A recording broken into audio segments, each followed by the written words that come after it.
नमस्कार संगतिया, चाणक्य नीति के 7वां अध्याय में रउआ के दिल से स्वागत करतनी। हम सागर ई चैनल के होस्ट राउर दोस्त।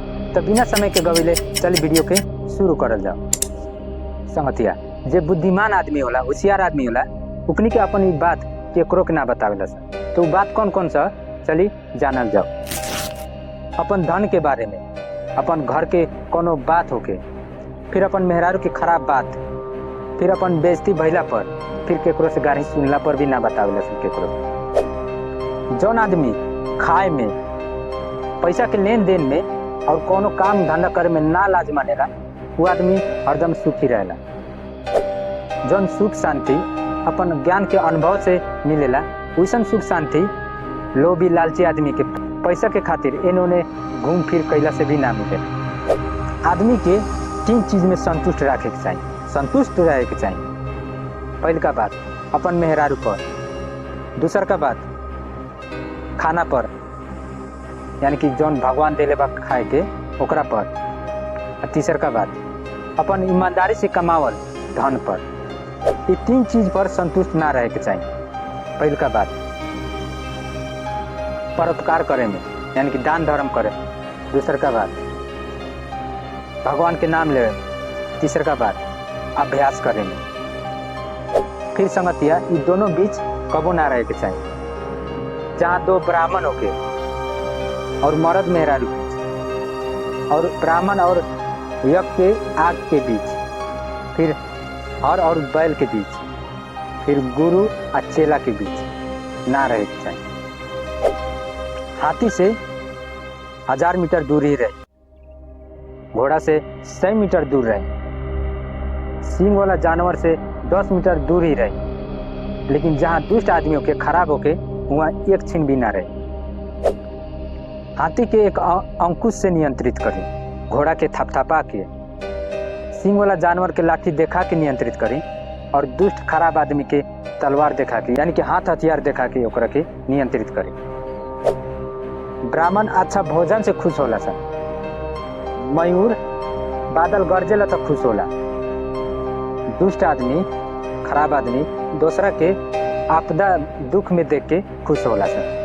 अपना से शक्तिशाली आदमी से समझौता ओकर बात मान के करे। दुष्ट यानी कि खराब आदमी से समझौता ओकर तिरस्कार करके, ओकर विरोध करके करे। और अपना से बराबरी आदमी से समझौता प्यार से, विनम्रता के साथ करे, या तो कठोरता के साथ करे।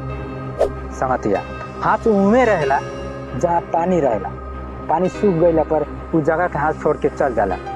उसन के कोनो भी आदमी से अपने ऐसा व्यवहार करी ताकि वो अपने के साथ उठत बैठत रहे, आवत जावत रहे, करत रहे। जेकरा पास धन दौलत बाटे ओकरे बहुत सारा पटी पर्दार रिश्तेदार बा, दोस्त मित्र होला सन, वे इस दुनिया में टिक पावेला और वो ओकरे की इज्जत ज्यादा मिलेला। स्वर्ग में आई धरती में रहे वाला लोग में ये बात सेम होला।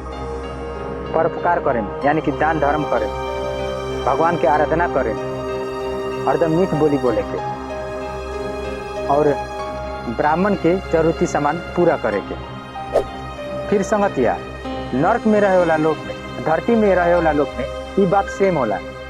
कठोर बोली बोले के, हरदम खींच रखे के, खिसियाल रहे के, अपन आदमी के साथ ही दुश्मनी करे के, खराब आदमी के साथ दोस्ती करे के, नीचहीन काम करे वाले लोग के चाकरी करे के।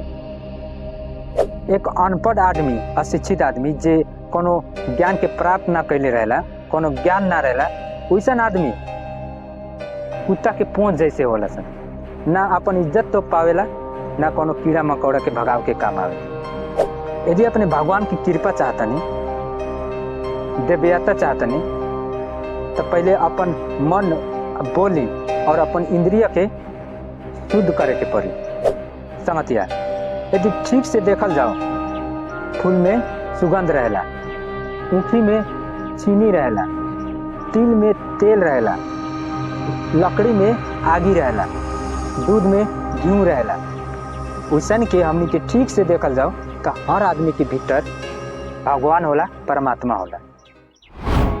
संगतिया, आज की वीडियो बस इतना ही। रउआ चैनल में नया बानी, चैनल के सब्सक्राइब नहीं के कैले तो चैनल के सब्सक्राइब करके बेल आइकन के भी दबा ली, ताकि हमनी के साथ जुड़ल रहे, बनल रहे। और हाँ, यदि रउआ चैनल के सब्सक्राइब कर लेले बानी तो ओकरा खातिर दिल से प्रेम पूर्वक बहुत बहुत धन्यवाद। और साथ में संगतिया वीडियो अच्छा लागल हो के तो वीडियो के लाइक करके शेयर भी कर दे। मिलल जाओ अगला वीडियो में।